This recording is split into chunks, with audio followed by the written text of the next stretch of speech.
Thank you. Now, the next speaker, Srimati Priyanka Chaturvedi. आपका बहुत बहुत आभार। मैंने सर मुझे मौका मिला है शिवसेना की तरफ से मोशन ऑफ थैंक्स के बारे में कुछ अपनी राय रखने का। बहुत ध्यान से हमने राष्ट्रपति जी की स्पीच को सुना और उन्होंने बहुत सारी बातें की, बहुत सारे मुद्दों पे उन्होंने सरकार का पक्ष रखा, देश के सामने जो दिशा होती है वो रखने का काम किया। और उनकी भाषण को सुनकर ऐसा लगा कि हमारे देश में अमृतकाल नहीं स्वर्णिम काल शुरू हो गया है। हमारे युवा बहुत खुश हैं, उनके पास रोजगार हैं। हमारी महिलाएं बहुत खुश हैं, उनके पास सुरक्षा है, पॉलिटिकली एम्पावर्ड हैं। ऐसा लगा कि हमारे आम आदमी को किसी तरीके की दिक्कत ही नहीं है। पर सच्चाई और हकीकत आज देश के सामने है और मैं उम्मीद करती हूं और मैं बिलीव करती हूं, strong nations are not built by insecure governments और insecure leadership. Strong nations can only be built जहां हम अपनी अच्छाई बुराई सब चीज का ब्यौरा देश के सामने रख सकें। उन्होंने किसानों की बात की। उनकी भाषण से तो ऐसा लगा जैसे किसानों की आय दुगनी हो चुकी है। हम किस बात की चर्चा कर रहे हैं? खुश हैं किसान, खुशहाल हैं, प्रगति हो रही है देश की।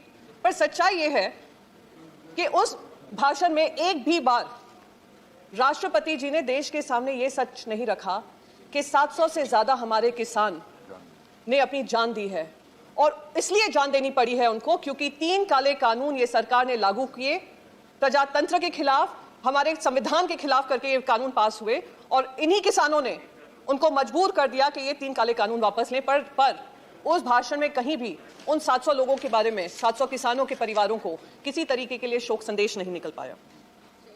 हम भूल जाते हैं किस तरीके से लखीमपुर खेरी हो या हमारे दिल्ली में बॉर्डर पे बैठे हुए हमारे किसान हो, उनके ऊपर लाठी चलाई गई, कितनों को तो कुचला चल गया। पर वो मंत्री साहब के सुपुत्र आराम से बैठे हैं और मंत्री जी आए दिन यूपी चुनाव में प्रचार कर रहे हैं। दुख इस बात का होता है कि जो संविधान की रक्षा करने वाली पद होता है, राष्ट्रपति जी का पद होता है, फेडरल स्ट्रक्चर की हम बात करते हैं, फेडरल स्ट्रक्चर का मुद्दा भी उन्होंने उठाया। पर किस तरीके से रोज फेडरल स्ट्रक्चर का हनन हो रहा है, संविधान का हनन हो रहा है, उस पर चुप्पी बांधे रहे। पॉलिटिकल अपॉइंटीज को गवर्नर के रूप में भेजा जाता है। महाराष्ट्र हो, वेस्ट बंगाल हो, तमिलनाडु हो, वो लोग केंद्र सरकार का एजेंडा चलाते हैं और जो उनकी जिम्मेदारी होती है वो जिम्मेदारी नहीं निभा पाते हैं। राष्ट्रपति जी ने युवाओं के बारे में भी कहा कि हमारे युवा प्रगति की ओर हैं। डेमोग्राफिक डिविडेंड की बात करते थे 2014 से पहले, अभी थोड़े खामोश हैं। अगर हमारे युवा इतने खुश हैं तो मैं पूछना चाहती हूं, बिहार, उत्तर प्रदेश और सारे राज्यों में वो आज आक्रोशित होकर प्रदर्शन क्यों कर रहे हैं? बेरोजगारी चरम सीमा पर है, पर केंद्र सरकार वाह-वाह लूटने में लगी हुई है। केंद्र सरकार पीठ थपथपा रही है कि रिकॉर्ड एक्सपोर्ट हुए हैं। आज ही मैं सवेरे सुन रही थी, इस बात पे चुप होती है। आत्मनिर्भर भारत करते करते रिकॉर्ड इंपोर्ट चाइना से आ रहा है। बेरोजगारी हमारे देश की चरम सीमा पर है। राष्ट्रपति जी ने महिलाओं के बारे में बात करी और हर बार सुनकर खुशी होती है कि महिलाओं के बारे में कुछ सोच है, सूझबूझ है सरकार को लेकर। पर हकीकत क्या है? वो देश की महिला और देश की महिलाओं से एक असुरक्षित माहौल जो बन रहा है उस के बारे में एक चुप्पी बंधी हुई है। बेटी बचाओ बेटी पढ़ाओ का आज नारा बेटी भुलाओ प्रचार बढ़ाओ बन चुका है। रिकॉर्ड पार्लियामेंट्री स्टैंडिंग कमेटी, जिसकी मैं भी एक मेंबर हूं, उसमें कहा गया 85% ऑफ बेटी बचाओ बेटी पढ़ाओ का जो बजट है वो प्रचार में खर्च किया जाता है। मंत्री जी ने आकर कहा 85% नहीं है, 58% है। अरे 50% से ज्यादा है और यह हमें गंभीर तरीके से लेना चाहिए कि सच में हमारी बेटियां पढ़ रही हैं या नहीं पढ़ रही हैं। पर सच्चाई यह है कि कोविड कार्यकाल में डिजिटल डिवाइड हो, गरीबी हो और महिलाओं की प्रेफरेंस कम हो, बेटियों को स्कूल से निकाला जा रहा था, चाइल्ड मैरिजेस हो रही थी, मैल न्यूट्रिशन बढ़ रहा था, पर हमारी सरकार चुप्पी बांधे हुए थी। डिजिटल प्लेटफॉर्म्स की बात कर रहे हैं, डिजिटल इंडिया की बात होती है कि डिजिटल सेफ्टी, डिजिटल सिक्योरिटी की बात होती है, पर जब महिलाओं पे, खास करके किसी समुदाय की महिलाओं के साथ अभद्र टिप्पणी की जाती है, अश्लील बातें की जाती है, उनकी खरीद फरोख्त की जाती है, ये सरकार चुप्पी बांधे रहती है।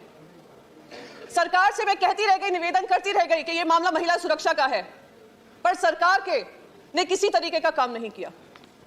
और ये आज मुंबई पुलिस है जिसने महिलाओं को सम्मान देकर वो लोग जो इस तरीके का काम कर रहे थे उनको अरेस्ट किया।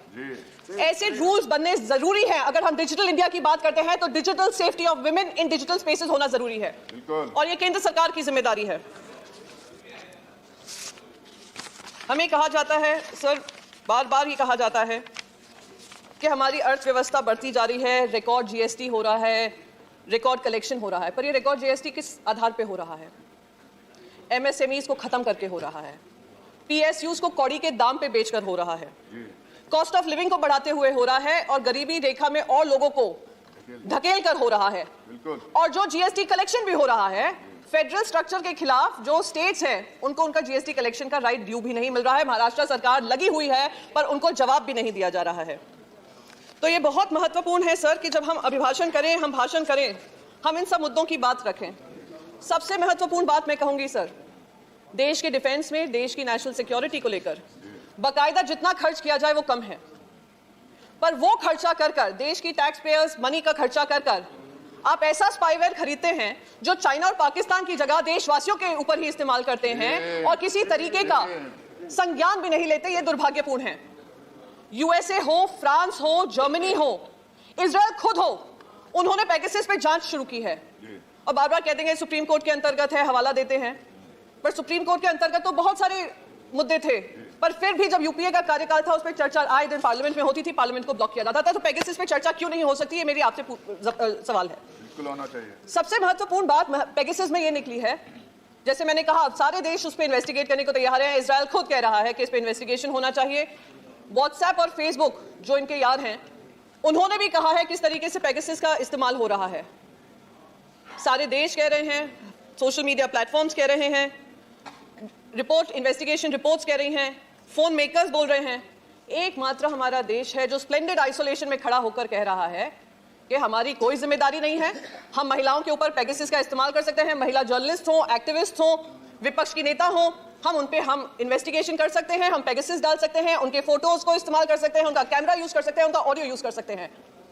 एकमात्र देश हमारा है जो एक्नॉलेज करने को तैयार नहीं है।